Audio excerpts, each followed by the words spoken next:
Está Manuel Ferez. Manuel es profesor de Medio Oriente y Cáucaso, especializado en minorías étnicas y religiosas de la Universidad Alberto Hurtado de Chile. Manuel, buen día, ¿cómo le va?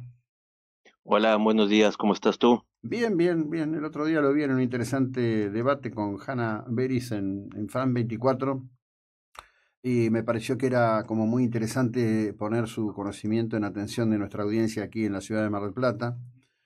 Y lo primero que quisiera preguntarle, dado ese expertise, no es tanto las líneas corrientes sobre las que este debate transcurre, sino sobre la cuestión de las numerosas minorías que hay alrededor de todo el enfrentamiento que en líneas generales es entre Israel, Irán y los llamados proxies de Irán, porque el día de la muerte de Nasrallah corrieron muchas imágenes de lugares dentro de Siria y dentro del propio Líbano en donde en particular, poniendo foco en las poblaciones drusas, se celebraba la muerte de Nasrallah.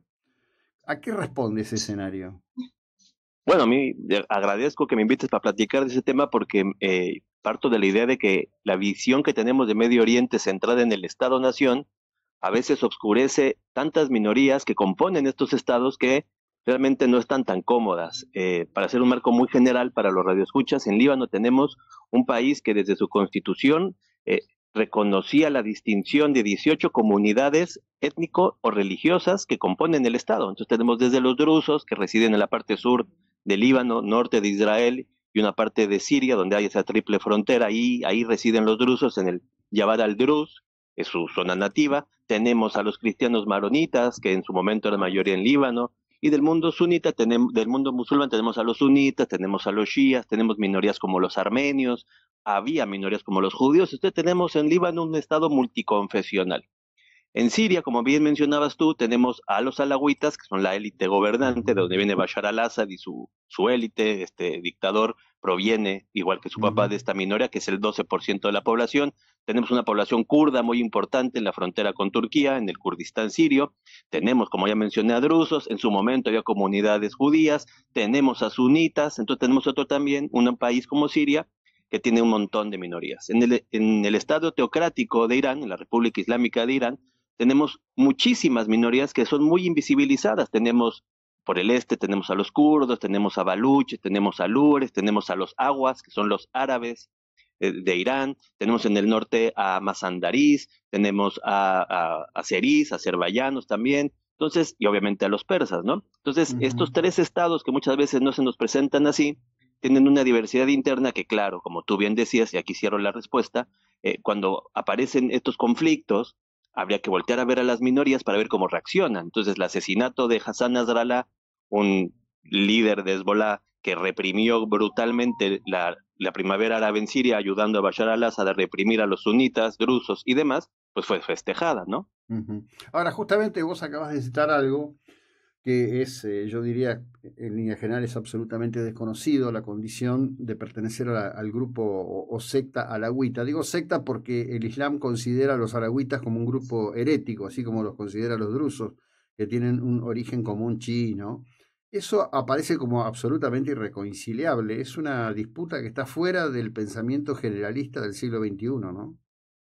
Claro, yo creo que muy bien, los marcos de referencia del siglo XXI, digamos, vamos a usar un término no tan correcto, pero para que nos funcione de Occidente, no entienden muchas veces estas disputas internas, ¿no? Como tú bien dices, los alawitas es una escisión del mundo shia muy heterodoxa.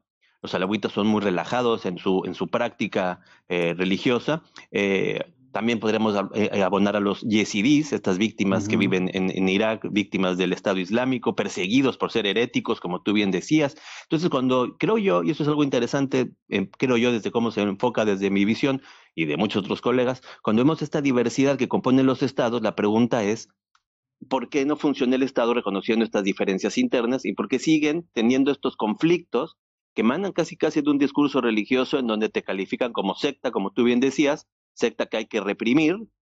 Pues el ejemplo de los yezidis, porque ISIS los definió como herejes y por eso los persiguió, como los persiguió, los mató, los esclavizó, todo lo que ustedes ya saben, ¿no? Uh Y -huh. también pasa con los alawitas, que claro, tendrán una relación política o estratégica con Irán, pero al mismo tiempo no son reconocidos como una religión por sí misma con libertad de ejercerla, ¿no? Son bastante perseguidos. También los alawitas, Claro, si no tuvieran el poder en Siria, los alawitas lo más probable es que serían una comunidad muy perseguida, como sí. lo fueron, por ejemplo, los bajáis, no los mencioné, los bajáis en Irán, búsquenlos, son la secta más perseguida en Irán, son los bajáis, que no sé si en Argentina, pero aquí en Chile y en mi país, México, hay centros bajáis. Entonces, muy bien que lo enfoques así, porque le abona una arista a los conflictos meramente políticos o militares, que tristemente es pocas veces vista esta arista en nuestros medios, ¿no? Ujú.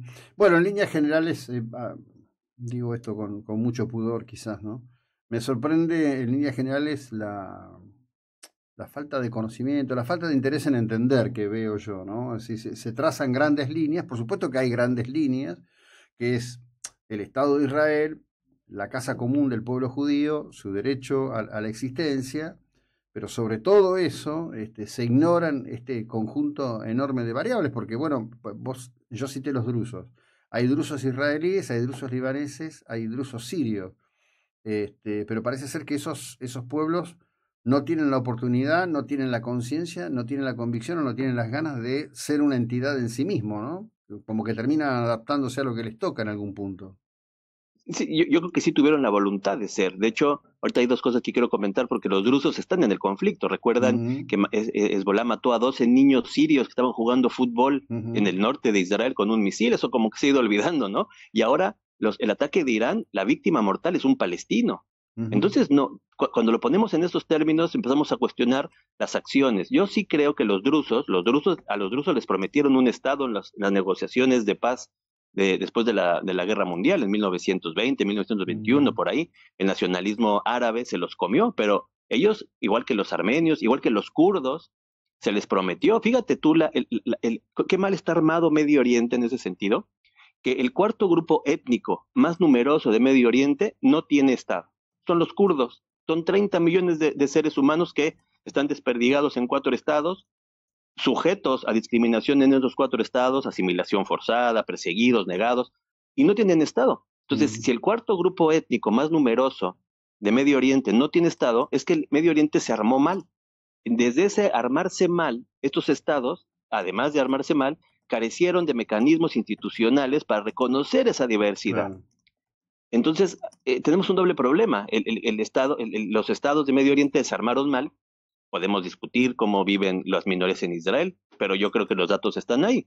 Las minorías en Israel, si bien sufren cierto tipo de discriminación, están infinitamente mejor posicionadas que las minorías en el resto de los países del Medio Oriente. Cuando yo digo esto, muchos colegas, es que Mm, eres pro-israelí. Bueno, yo creo que esto no es ser pro o contra, ahí están los datos, y la realidad es que si bien, como digo, hay discriminación a esos mismos drusos sirios que en Israel, porque esta zona fue anexionada por Israel después del ujú. 67, donde viven los drusos, pero comparativamente viven mejor en un estado que le respeta ciertas atribuciones culturales, identitarias que son negadas en el resto del Medio Oriente, a excepción de Líbano. Yo creo que ahí Líbano e Israel en términos de constitución son los estados que reconocen mayor diversidad. Tristemente tenemos un Líbano secuestrado por un grupo shia Ujú, que responde a lógicas religiosas y que su centro de control no está en Beirut o su metrópoli, digamos, sino que está en ujú. Teherán, ¿no? Un neocolonialismo iraní del cual tampoco se habla mucho, ¿no? Bueno, en líneas generales, lo que ocurre, por eso digo, se hacen trazos muy gruesos, evidentemente, porque además ahí hay un tema, ¿no? Que es, ayer acá algunos me preguntaban, bueno, pero ¿cuál es el rol de Macron en todo esto? Porque cuando fue la muerte de Nasrallah, Francia reaccionó inmediatamente. Francia siente que tiene derechos históricos sobre el Líbano y se siente en algún sentido como una suerte de protector de la comunidad cristiana, no hace mucho por eso, y además es una nación que tiene una cuenta, yo diría, histórica con el mundo. Fueron los principales actores que posibilitaron la llegada de Khomeini al poder en Irán, volteando al Shah, ¿no? Los servicios secretos franceses tuvieron mucho que ver con eso.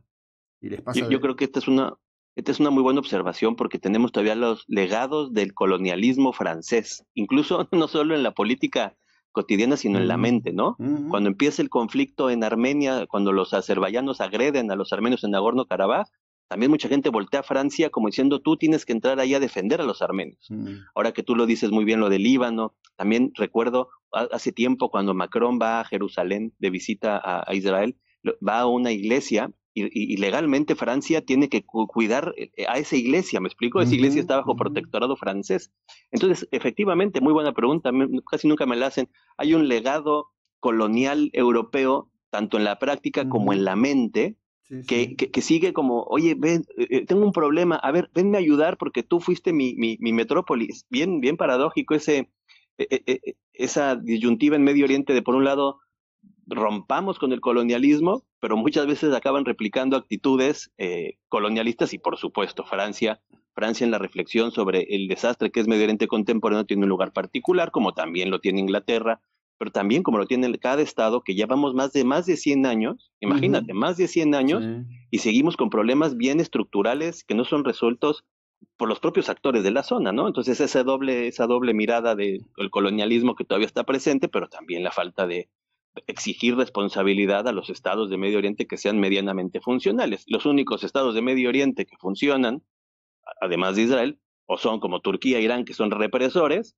o los que tenemos en el Golfo, que son cero democráticos y que todo lo resuelven con un estado asistencialista que inhibe la protesta social a través de represión. Entonces, bastante complejo tu pregunta, pero muy interesante. Bueno, es que en realidad todo eso todavía paga el precio de los acuerdos Sykes-Picot, que en definitiva también constituyeron una traición a los compromisos, sobre todo de los ingleses, con los árabes en la lucha contra los otomanos en la Primera Guerra Mundial, ¿no? Yo ahí ese debate es muy interesante y tengo muchos colegas que aquí es un problema de qué porcentaje le damos de responsabilidad a ese acuerdo de Sykes-Picot, ¿no? Yo tengo colegas que en el 2016 hicieron muchos debates poniéndole demasiada responsabilidad de esos malos acuerdos. Yo soy un poco distinto en mi forma de pensar. Yo creo que los Sykes-Picot sí fueron malos acuerdos, pero también tenían ciertas lógicas que si se hubieran tomado de alguna manera eh, correctamente y se hubiera empoderado a la sociedad civil y se hubiera creado instituciones. El Medio Oriente, mi estimado, tiene un problema estructural de instituciones. No hay instituciones. Yo lo decía ayer, o sea, cuando hablamos de Líbano, te viene a la mente el nombre de Hassan Nasrallah, pero no de algún político libanés. Ese es un ejemplo perfecto de que no estamos pensando en términos estatales, ¿no? Pero es cierto, o sea, Bueno, es no, que creo que no nos dará tiempo de debatir, pero el seis picot tiene un rol, sí. ¿Es totalmente culpa de los seis picot? Yo digo que no. no, a ver, lo que yo dije es que los acuerdos Sykes-Picot en realidad vulneraron palabras previamente dadas, generaron un recorte de poder de acuerdo al poder que había generado el triunfo sobre Alemania en la Primera Guerra Mundial, pero después los individuos son dueños de su destino. Es decir, todo lo que está pasando en el Líbano tiene mucho que ver con la intervención norteamericana con posterioridad, pero con el rol permanente que los franceses se atribuyen, que juegan un poco, pero no juegan tanto, digo, pero después están ellos, ¿no? En realidad, la comunidad cristiana del Líbano, después de Pierre Gemayel, no ha tenido un líder claro ni decisivo bajo ningún punto de vista. Sí, totalmente de acuerdo. Sí, sí, así puesto sí me parece correcto. Y la pregunta es cómo, esta es la pregunta ahora, ¿cómo podríamos, la comunidad internacional, cómo podría empoderar a las instituciones de gobierno libanés para que retomen cierta soberanía y control de su territorio? Porque la gente dice, bueno, es que Israel está atacando al Líbano. Sí, la verdad es que sí, Israel está por tercera vez invadiendo el Líbano, pero el Líbano es un país disfuncional en toda regla. O sea, yo creo que la pregunta de fondo, cuando voltamos a ver Irak, voltamos a ver Yemen, voltamos a ver Libia, que nadie habla de Libia, es un desastre Libia. No hay ni O sea, hablar. estamos en una serie de estados fallidos que de verdad a los únicos que les interesa tener a serie de estados fallidos es a los iraníes, que entienden que creando caos y de inestabilidad en la zona, crean estos que los internacionalistas le llaman proxies y controlan el destino de estos países, ¿no? Entonces yo sí creo y vuelvo un poco a tu pregunta de por qué no se visualiza lo que estamos platicando, porque en América Latina la visión de Medio Oriente tiene un problema, es que el medio te llama cuando hay conflictos y solo participan Sí. internacionalistas que tienen una mirada muy de Estado-Nación. Yo soy sociólogo, yo no soy internacionalista, aunque pues tengo que trabajar con internacionalistas, pero el internacionalista ojalá incluyera estas variables que estamos hablando hoy para entender también ciertas dinámicas internas, porque esta geopolítica tan abstracta que te empieza a decir cálculos de las potencias, etcétera, están muy bien, pero al final de cuentas operan en una realidad social, cultural, particular, ¿no? Entonces, Ujú. efectivamente, diseccionar Líbano, como estamos haciendo tú y yo, de alguna manera, ver su complejidad interna, ver estas intervenciones externas, cómo se cumplió, no se cumplió ciertos acuerdos, cómo interactuó la sociedad uno con otro, la verdad creo que funciona de mejor manera como complemento a la geopolítica de los internacionalistas. Sí, bueno, eso requiere también, me parece, de una capacidad de tratar de mirar qué es lo que efectivamente ocurre. Lo que pasa es que hay un término que uso. El mundo se ha convertido comunicacionalmente en una suerte de cadena de corte y pegue, ¿no? Alguien Mm, origina algo, entonces todos cortan y pegan sin reflexión en el medio. así es. Está pasando demasiado eso, y eso es preocupante en cuanto a la calidad de comunicación, amén de las cuestiones de fijarse en posiciones ideológicas, ¿no?